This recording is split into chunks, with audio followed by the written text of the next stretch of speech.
adalah berat, Bu. Kita bertaubat pada Allah mungkin bisa, tinggal beristighfar. Kita mau minta maaf sama orang yang kita buat salah pada dia itu berat kadang-kadang. Perlu mujahadah, perlu bersungguh-sungguh. Kemudian muraqabah, merasa diawasi Allah itu tidak gampang, Bu. Nih ngomongi enak enteng, karena ngomongi gratisan. Harus yo merasa diawasi Allah. Ame ngomong tok, tapi kelakuannya ya padha wae, ngutil wae, ngambil makanan cilik, manggilan dan lain sebagainya. Maka perlu mujahadah, perlu bersungguh-sungguh untuk melaksanakan apa? Merasa diawasi Allah itu perlu bersungguh-sungguh. Dan muhasabah juga termasuk hal yang berat. Kadang-kadang kita memang yaitu mengalahkan ego, tapi harus kita kalahkan ego yang tidak baik. Yaitu kita harus selalu muhasabah, berintrospeksi. Bahkan kalau bisa ragukan kalau anak kita, mungkin anak yang masih SMP, saya kira kebanyakan sekarang sudah bisa berpikir, kita ajak ragukan. Karena apa? Yaitu untuk kita muhasabah pada. Kalau kita mengajari anak kita dari kecil begitu, maka dia dewasanya kan begitu. Mungkin dulu orang tua kita tidak pernah mengajari muhasabah, isone muring wae, sehingga anaknya pun ikut begitu, maka kita rubah kebiasaan yang tidak baik itu. Dengan mujahadah ini juga adalah salah satu kiat yang paling utama, karena tanpa mujahadah ketiga kiat yang atas tidak akan terlaksana. Maka dengan 4 kiat inilah kita berusaha agar Allah Subhanahu wa ta'ala menempatkan kita di dalam ayatnya, qad aflaha man zakkaha, sungguh beruntung orang yang menyucikan jiwanya. Toh kita juga tahu bahwasanya dalam satu surat Allah Subhanahu wa ta'ala menjelaskan secara gamblang sekali, yaitu dalam surat Al-Asr. Mungkin sudah banyak dan sering sekali para ustadz menjelaskan tentang surat ini. Wal 'asr, demi masa, innal insana lafi khusr, sesungguhnya manusia dalam keadaan yang merugi.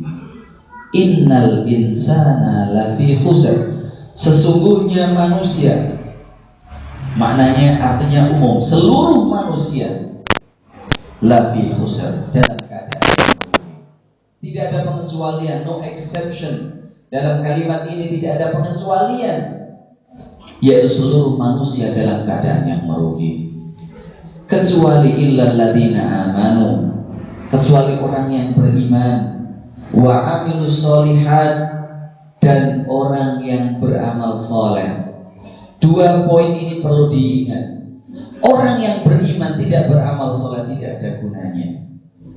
Sebaliknya juga demikian, orang yang beramal soleh, sedekah, masya Allah, melakukan kebaikan, tetapi dia tidak beriman kepada Allah juga tidak ada gunanya. Maka amanu wa amilus sholihat harus digandeng, tidak bisa dilepaskan. Selain kita beriman kepada Allah dan rukun iman 6 yang telah jelas, kita juga harus beramal soleh.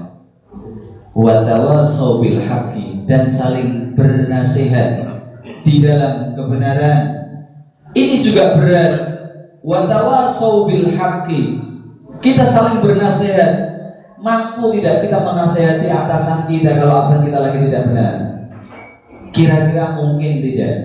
Ini perlu wa tawassaw bil haqqi wa tawassaw bis sabr, dan saling bernasihat di dalam kesabaran.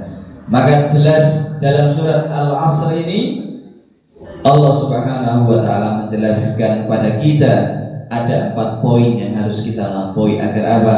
Kita menjadi orang yang tidak merugi. Dan dikembalikan kepada surat Asy-Syams tadi, dengan melaksanakan 4 hal ini kita akan menjadi orang yang beruntung karena menyucikan jiwa.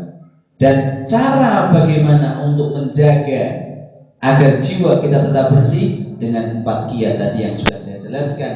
Yang pertama adalah bertaubat. Yang kedua, selalu merasa diawasi Allah Subhanahu wa ta'ala. Yang ketiga, muhasabah, introspeksi diri. Jangan menang sendiri. Harus tahu kita adalah manusia, bukan malaikat. Pasti pernah berbuat salah. Jadi gampang saja kalau seandainya kita berbuat salah minta maaf. Kalau sudah minta maaf tidak dimaafkan, Allah yang akan memaafkan. Itu kuncinya. Tetapi kalau kita belum minta maaf sama Allah, Allah tidak akan memaafkan sebelum kita minta maaf pada orang yang kita sakiti. Dan yang kiat yang keempat adalah mujahadah, yaitu bersungguh-sungguh dalam melaksanakan hal yang diwajibkan atau disyaratkan oleh Allah dan Rasulnya untuk kita kerjakan, dan juga bersungguh-sungguh untuk meninggalkan semua larangan-larangan yang dilarang oleh Allah dan Rasulnya. Mungkin inilah yang dapat saya sampaikan pada pagi hari ini. Semoga dengan apa yang saya sampaikan ini bisa menjadi momentum yang pertama kali kalau seandainya kita ingin memulai, maka mulailah dari detik ini. Kita mulai menyucikan diri kita dengan bertaubat. Perbanyaklah istighfar. Istighfar tidak bayar, perbanyaklah. Insya Allah Allah akan memudahkan kita semua dari segala masalah-masalah. Allah akan memudahkan, dan juga Allah akan memberikan rezeki min haitsu la yahtasib, yaitu memberikan rezeki dari tempat yang tidak disangka-sangka oleh kita. Mungkin itu saja yang dapat saya sampaikan. Usikum bi nafsi bitaqwallah, wa akhiru da'wana wassalamu alaikum warahmatullahi wabarakatuh.